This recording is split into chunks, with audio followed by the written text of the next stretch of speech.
ว่าวันจันทร์สบายเนาะชั่วโมงนี้ตั้งแต่เลิกกันนี่บ่ได้คิดหยังเลยเนาะสบาย บ่แล้วเฮาบ่ได้ว่านี่ผิดสบายเฮาก็อยู่ตาม อยู่ตามภาษาเฮาเนาะ ก็กระนี่แหละ โอเคแล้วจะพักจะพักเอามัน อันพวกเบิ่งภายผู้แคนน่ะ บ้า บ่า ว้าว ผูกแขนกับคนใหม่หรือคนเก่าเนี่ยไหนผูกเนี่ยไหนเนี่ยผูกแขนน่ะ เดี๋ยวบ้าหู ชิบพวกกินน้องชายเคยน้องชายอยู่ทีมอ่าน โอ้น้องชายผมตัว ไว้เนาะ อย่าเรื่องจริงได้เอาเลยเขาที่นี่น่าจะใจเหรอวะ นอนเฮือนดินบ่ขมือหรือนอนเฮือนแต่ไหน นอนดินและนอนทราย เฮือนเขามันเฮือนเฮาได้เขาบ่มีเงินเฮ็ดได้เอาเรื่องจริงเลยว้าวเฮามันสิไปว่านั่น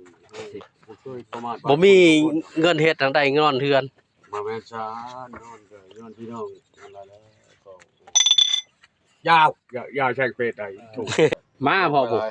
พี่น้องจะมาทางหนองบัว มาเฮ้ยก็เอ้ยห้างแล้วมาก็ตอนให้เปิดเด้ พอผู้ดิ บ่เห็นเลย ก็บ่ได้บอก ก็บ่ได้ไป แสดงว่าตัวทีมเอ้ยกับน้องแล้ว ก็แม่นอยู่ บอกแล้วทำอะไรที แม่นอยู่ บางเทื่อเราช่วยจาก10,000จาก1,000 บาทก็มีพอผู้เราช่วยใช้ได้พอผู้น่ะเรา เอา ผู้ จาก แคน แล้วเฮาก็เดี๋ยว เราผู้แคนแท้เงินนำ ตามมันขนาดนั้น แล้วแต่จะเรียยี่สิกิน เราผูกใช้ได้พอผูกคนใจใหญ่ได้พอผูกบอก โอ้ยแต่เช้าค่อยผูกก็ยังดีใจเลยนะนี่ไปบ่ฮอดแล้วก็เช้าค่อยก็อยู่ใกล้ๆกันทุกค เขา น ไม่ตู้ไม่เต้เด็กไร เอาแล้วก็ใช้น้ำผ้าขาวแหละ เขาก็เบิ้งแล้วเงินเขาใช้บ่ เอาบ่ได้เบิ่งแล้วว้าวชำนาญก็เอาชำนาญเลยจะได้ชำนาญหมู่ช่วยเลย อันเจ้าพ่อตัวผู้นี่ได้อยู่1,000 บาทแล้วให้แท้1,000 บาทผม ก็นั้นเล่าให้ขึ้นเวทียังช่อง 3,000เจ้าบ่ขึ้น ผูกแขน1,000 บาทแล้ว ขึ้นหมอลำเรื่องอ่ะ บ่ได้บอกเราถามว่าเราก็ให้แล้วพัน เรื่องของเขา ของโตบ่บอกเขา โสดได้เนาะโสดแล้ว บ่จะโชดได้บ่เกี่ยวได้ บ่ได้โสดจังใดเด้นี่ 14 จูนั้นบ่มาหาบ่นั่นเขาเอาป้าเมียแล้วสิ บ่ ป้าน้ำกันนะเมียหรือว่าเมียป้าเมียป้าเอาเว้ย ยาวปะ เฮาบ่ได้ชมจักซีแล้วล่ะเมียป้าบ่แม่นป้าน้ำกันได้เรื่องลูกเมียนี่ เอาแล้ว เอาเลย อยู่เฮือนเพิ่นป้าเฮาแล้วอ่ะ เนาะ เออ เออ อันบอกต้อยบอกต้อยป้าเมีย แล้วแต่ได้ นี่ดวงเนาะดวงต้อยพอดีดวงพ่อเพื่อนแบบเสียเงินบ่ได้เสียบ่ป้าตอนนี้ บ่เลยเนาะ บ่เนาะป้าไผป้ามันก็ดีกันเลย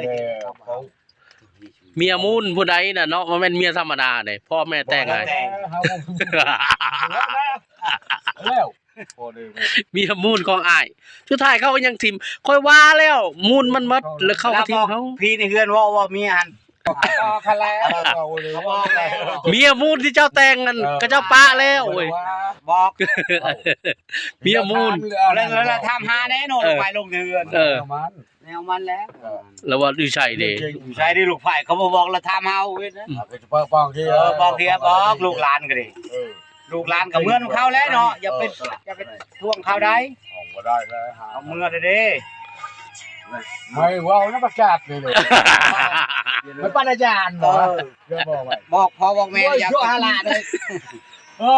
ที่ชายที่กลัวให้ป้าได้ให้ดีอย่างเช่น บัดนี้ว่าโอ้ยลูกหลานได้เข้าเมื่อแล้วออกได้ดอกออกแต่พี่แต่ช้าง มันแล้วถูกมันดีว่าแต่ผู้เดียวมันหลายคน หลายคนแล้วก็แม่นความ ไผก็บอกอ่ะ เจ้าบอกเองหรือผู้ใด บ่แลคอยเป็นผู้นอนบอกได้ยังไง เขาวงบ่นำกันพี่นำกันบ่นี่เนาะแต่พี่อยู่เฮือนพระเจ้าเนาะ แต่ว่าเธอขนาดไหน ลึกแล้วบอกขอบเขาลูกหลาน เนาะ หลานเจ้าหันเข้าเมื่อบ้านเมื่อเด้อป้าเด้อสิอย่าไปถามใครได้ บ่ได้ปะหลานน่ะเนาะหากก็เจ้าเมื่อบ้านเขา จริงเหรอไม่ว้าวนะ คิดฮอดอยู่บ่ซุมื้อนี่ คิดอยู่ บ่ได้ ฮะนอนหลับนอนหลับดี อ้าวน อนจักโมงแต่ละคืนแต่ละมื้อนี่ อย่าถามนะว้าวถึงเวลาเขายังนอนพุ่นแล้วว้าวมอนี่ว้าวให้ตัวหน้า บ่แม่นยันว่าเจะของคิดหลายนอนบ่หลับ บ่คิดได้ บ่คิดเนาะ คิดจะเอาก็บ่คิดเงิน อืม ค เออก็คิดแล้วบ้านเมืองบ่ได้เขากะปะคือกันกับเฮาเฮาก็จัดทิศใจเลย เอามันอันนั้นเองแหละ บ่ได้มันคือก่อสร้างเด้อ ฮะ เฮ้ยเพื่อน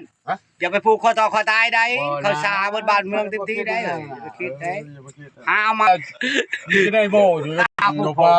ตัว เจ้าคันปลูกนี่ ผูกเรื่องแล้วรอได้ยังรออยู่ได้เจ้า บ่เกี่ยวเรา ผู้สาวเก่านี่ลืมบ่เห็นซ้ำว่าไผเด้ชื่อบ่ได้ซ้ำ นมอยู่ เนาะปลูกยาวจะบ่เข้มนี่เจ้าชื่อบ่ได้ เอา ซ้ำ บ่ติดต่อยาปลูกผมเฒ่าบ่เอาได้เอาได้ บ่มีเงินซื้อว่าอย่าง โอ้ยเขาช่วยเหลือนะ งูตัวหนึงคือย่างอย่างแรกเอาคิดแนวใด ว่าต้องโลจะถามมันเรื่องจริงนี่เขาเช่าคิดแล้วว่าชั่นใช่ มีแต่เฮายังบ่ได้เช้า เขาว่าเจ้าคิดเฮายังแนวใด ก็เช่าคิด เอาก็คิดฮอดเฮาคือกันมันหลายปีเอากันแล้วบ่คิดฮอดในพัวก็มี จากแล้วเฮามีแต่ว่าเขา เออเด้อทำใจไปซื้อ บ่จักเขาบ่ฮู้เด้อ พี่ดอนเนี่ยก็จำเป็นแล้วไปตำดวงมันเนาะ เอาแล้วเรื่องของมัน ตามมันเป็นไปเฮ้ย คิดว่าเฮา มองวิ่งมากเพิ่มไม่โดยเนาะจัง เรื่องของเรื่องเขาก็คือเรื่องจริง หัวเตะกระจังนะ เอาว่าสิไปว่าโอ้ตกแต่เคยเฮาเขาจะบ่ได้กินหยังแล้ว แม่นความ ว้าว ตั้งใจมาเฮ้ยเนาะคันมีผู้ฮักผู้มาก็เอาเนาะ เอาสิเอานะ เอาได้จะไปยุ่งเลยเอาโลด เอาแล้วว่าเมีย เอาโลดคันมีผู้มา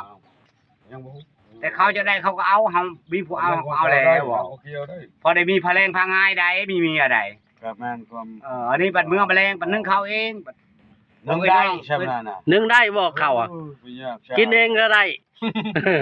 นึ่งก็ได้ เมื่อกี้เราไม่ใช่ สบายบัดโพนบัดเฮาเจ็บเฮาโชว์พุ่นสิบ่มีผู้ไอ้น้องเขาก็อยู่เทือนเขาเนาะ เรื่องของเรื่องถูกแล้วไปเว้าได้จะมาไปนั่นแล้วบ่ฮู้ได้ไปลงได้ใส่จนแบบอย่างนั้นว่าจริงได้ จริงก็จริง จริงได้ จะแล้วเยอะแยะก็เรา จะไปใช่ไหม